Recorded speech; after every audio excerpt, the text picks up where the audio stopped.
Hey there guys, today we will be playing Half-Life 2 Lost Coast. Okay, I don't know if this was like a demo or anything, but let's go. I sound autistic, bro, just don't say anything. Not in an offensive way for me saying that.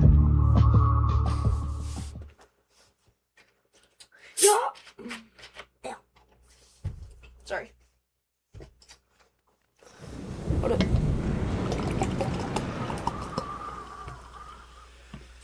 I got soda, bro.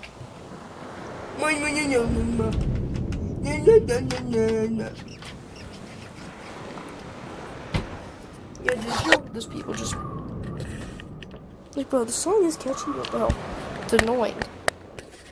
Right. Also, I'm using my webcam, like my webcam's camera, not camera, microphone, because my other microphone is like, no, I do not want you to. I do not want to be used. But yeah, anyways, we just start. Okay, so just so that way you guys get the full-on gameplay, I will turn on commentary.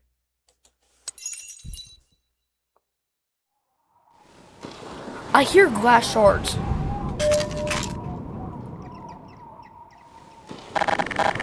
Okay, we got the stuff, okay.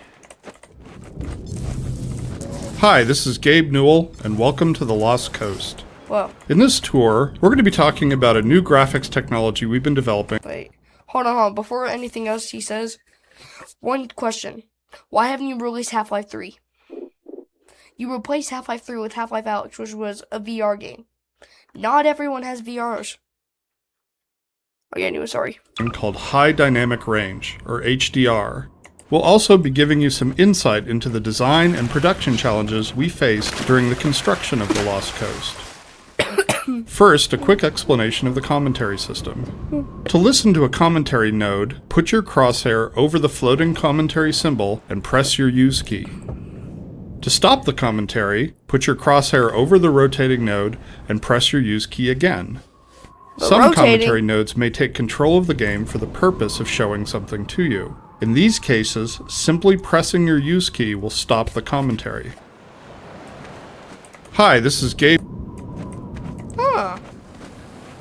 With conventional rendering, seen here on the left, if something on the screen is 20% reflective, like the wet sand, then the maximum reflected brightness could only be 20% of the maximum brightness of your monitor.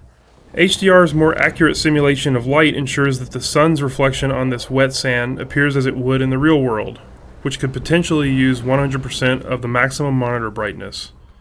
HDR uses bloom to simulate light that is beyond 100% of a monitor's maximum brightness. Okay. Whoa. Wait, wet sand?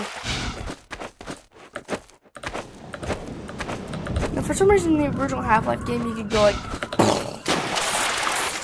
sorry. And also, you didn't have to like hold down sprint and then it'd be going out. You just had to walk normally and you would just run, whatever. The process of building characters in Half-Life 2 taught us many things. By the end, we believed we'd figured out a more effective process for designing and constructing characters. This fisherman is the first character we built using that process. Whoa. Design-wise, the fisherman was focused on showcasing HDR and the way light falls on human skin. The highlights on his forehead and nose are good examples of specularity on human skin. You can see how the wrinkles on his cheeks and around his eyes are an example of how we can use normal maps to add depth.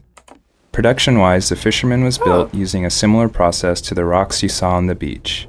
We model the 3D character at a very high detail, then extract much of the physical information and store it in the textures. It looks pretty low quality to me, but from afar, yeah. It says 5, and I didn't get to do this one yet. Hold up. When the art team started to think about a location that would demonstrate the power of HDR, a beach was one of the first choices we made. The visual relationship between the sky, the water, and the rocks is something we could not achieve without HDR. In order for high dynamic range to correctly simulate the light's interaction. When the art team started to think about a location... No, you guys can find... I could have swore he was talking. Sorry. Hey! You there? Wait a minute now. Aren't you... you are. You're that scientist chap, Bros Friedman. actually, Fishman. they weren't lying Am I about right? this. You must be here to take My on name's the not Combine. Not sure what one man can do, but no other reason to visit St. Olga at a time like this. I'll take you to where they made their base, or as far as I can, at any rate. How do you get back over there, bro? Do you see all these boats?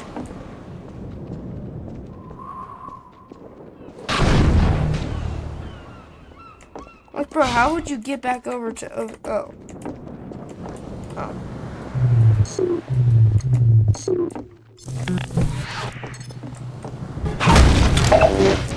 Here, now, let me just unlock this gate for you. Got the key right here. There we go. Get along now, laddie. Destroy that gun and no dawdling.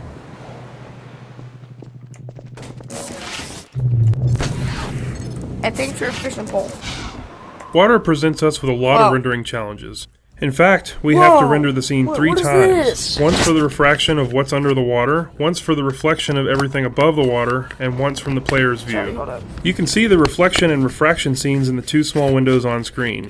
In the refraction, we calculate per pixel how much water you're looking through to do a volumetric underwater fog to simulate particulate matter. For our full HDR solution, we had to go through the entire engine and modify every bit of code that calculated light and color. For example, these water reflection and refraction renderings had to be improved to support the full range of contrast values. See, I was Hurry, telling- lad, get up the path. If you make it back safely, I'll be here waiting for you. Just shut up.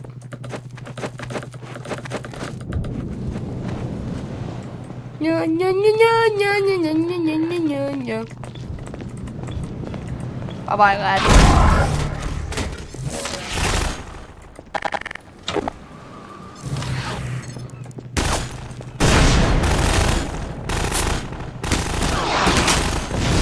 Oh! Dang it. No! No! No, man! It was so good! No!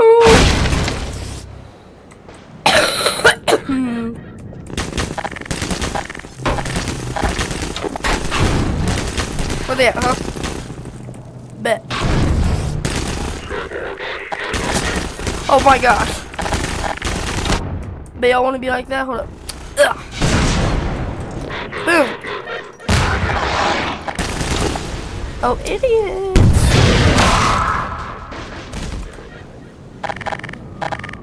Yeah, y'all genuinely deserve that. Genuinely. Look, can you...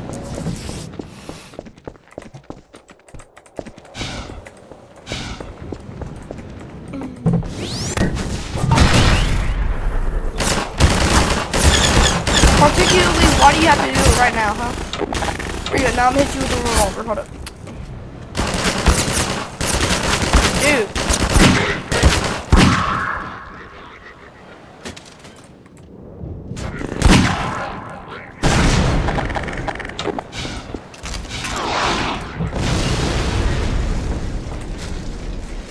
It's every time, man. It's every time always bad something's gotta happen, bro. I don't even know. The area you're currently entering is called the Cliffside Arena. We were particularly happy with the vertical cliffside in Half-Life 1 and regretted that we didn't iterate further on that concept in Half-Life 2. Vertical space allows us to force the player to deal with threats from above and below.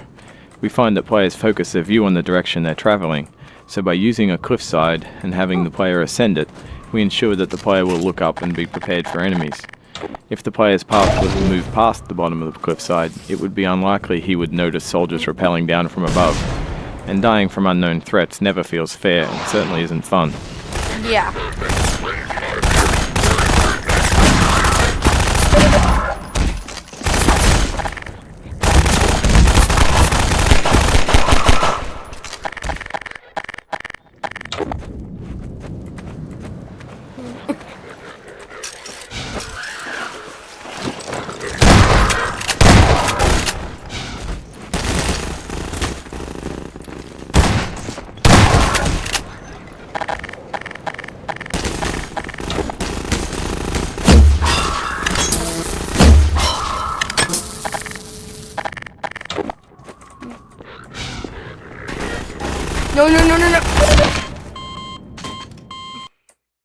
The area you're currently entering is called the Cliffside Arena.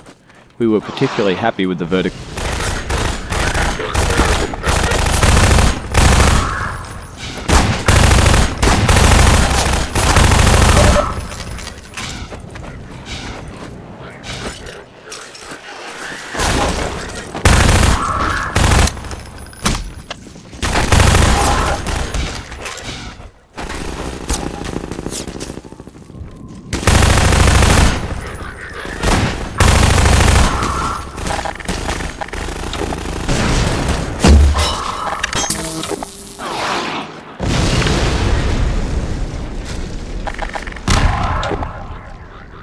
Nya boo boo.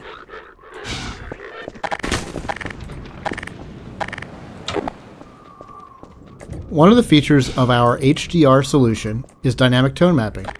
The easiest way to think about dynamic tone mapping is that it's a method of simulating the way the human eye reacts to light. In the real world, you've probably walked into a dark room and noticed your eye adjusting to the darkness, letting you see better after some time. Or you've walked out into a bright day and been blinded by the sun, only to have your eye adjust and allow you to see normally.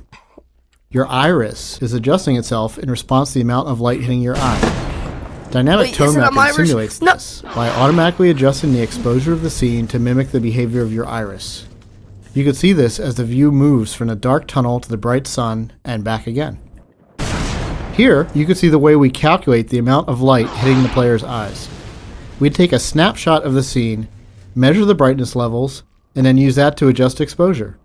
We consider light at the center of the screen more important than at the edges to better simulate the geometry of the eye. I'll take AFK for a second.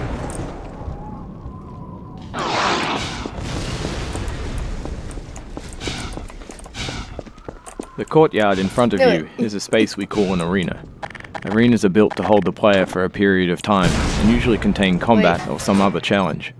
They often have multiple entry points for enemies, along with a gate of some kind to prevent the player moving on until the challenge has been completed. In this case, the arena is free of enemies until the player solves a puzzle and triggers an alarm.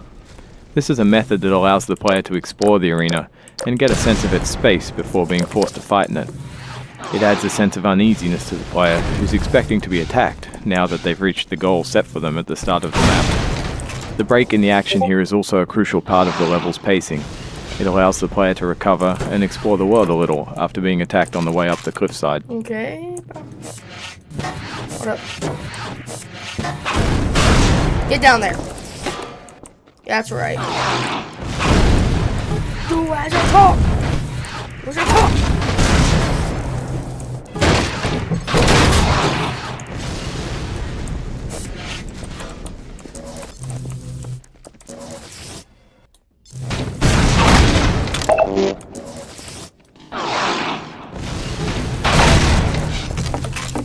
Alright, bro, hold up. We are going to fill this up. You guys can skip. Dude, I want to.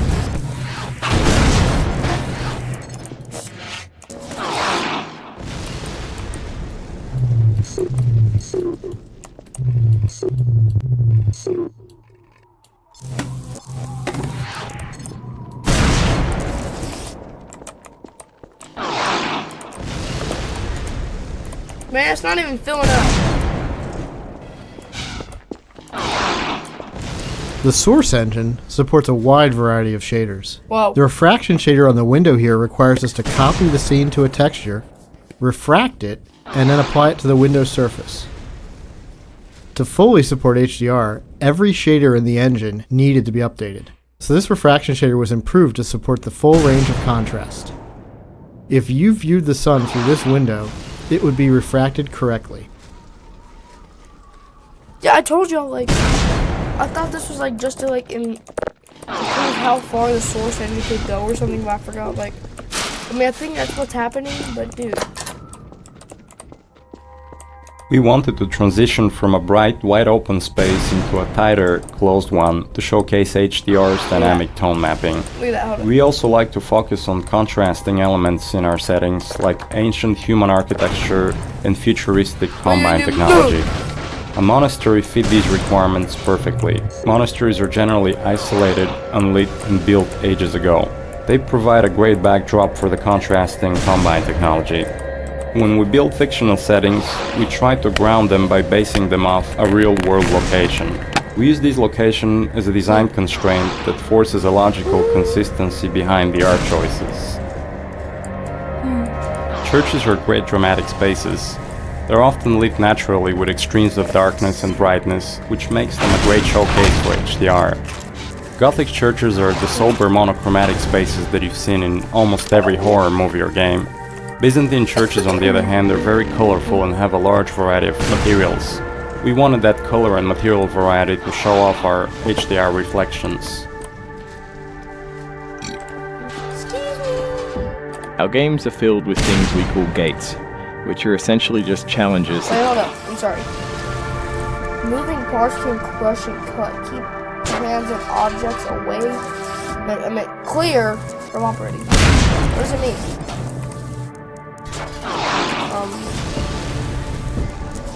I think I can pick it up. Yeah. Is that coincidence?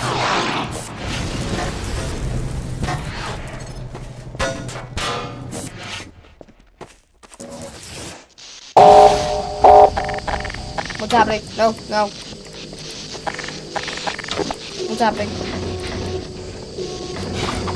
Our games are filled No, with things no, we call no. gates, which are essentially Where? just challenges that the player must overcome to drive the experience forward. We used a puzzle here since the player has been through combat and exploration recently. When we design challenges, we try to ensure that the player's goal and the action required by the player are both fun. It's not hard to create interesting goals for the player, like stopping this machine from shelling the nearby village, but the action required by the player to solve the challenge needs to be fun as well. So instead of something menial, such as hitting an off switch, the player gets to use physics to jam the gun's mechanism and cause it to break. Wait, no, no. Where you at? No, I want to get you.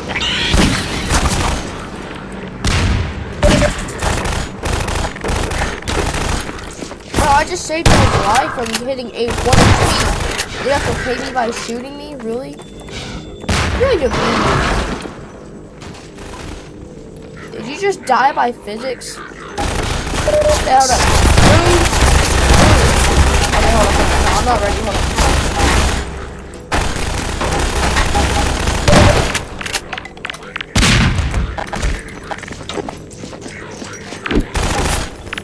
Wait, no, not right there, not right there.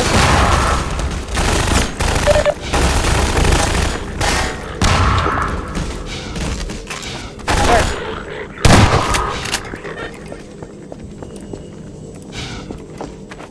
No one else, okay.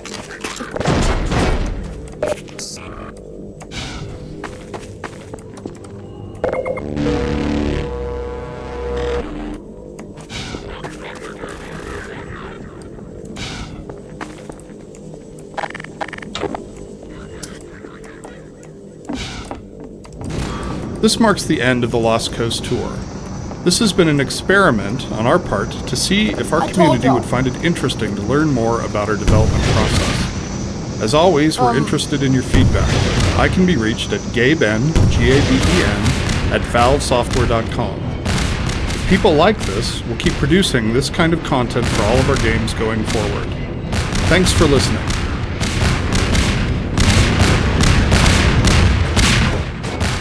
That wasn't even supposed to happen.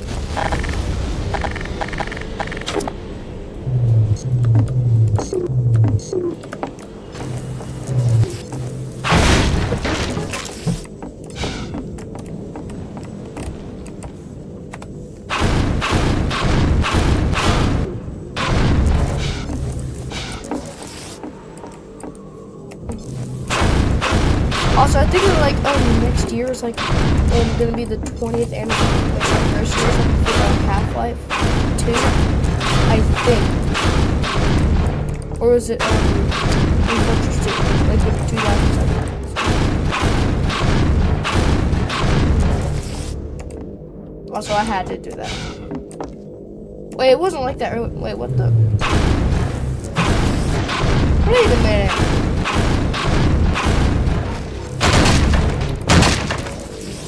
Also, no, I am not just now, getting the game after 20 years. I have had the game from, buying Half-Life 2. It came in a bundle.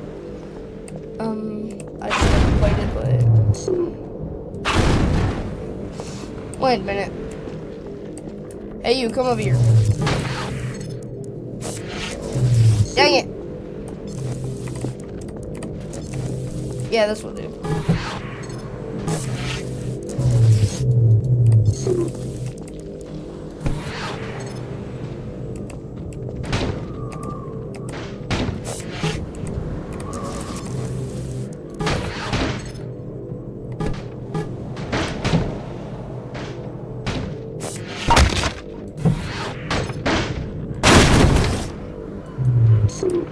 I am taking something with me. Like you.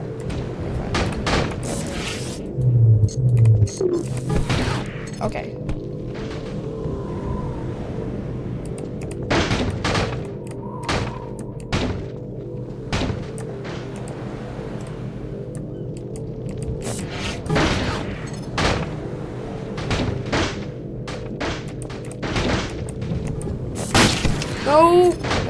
No, we come all this way. We come all this way, and you're not doing this. No. I think these kind of elevators, like in the game series, is weight activated.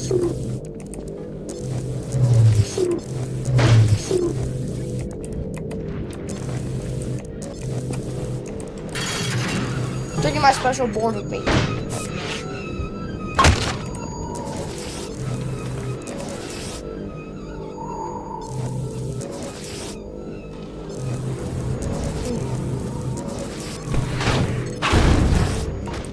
Bye bye, see ya. I hope you like something over there. Whoa! Dang! Did it, lad. Come on with me to St. Olga. We'll celebrate this victory with a feast. I hope you like leeches. Hey, where you going? You're getting fuzzy around your edges. Well, I guess you got other. Nice knowing ya. No. Well, there you have it, guys. Half-Life 2, Lost Coast. Yeah, like I said, I knew it was like an experiment or something. But dude, I was like, I know, but I just can't prove it because like I forgot and stuff. But anyways, thank you guys for watching. Comment, like, subscribe. If you have any more games you want me to play, please tell me. Okay. Thank you. Bye.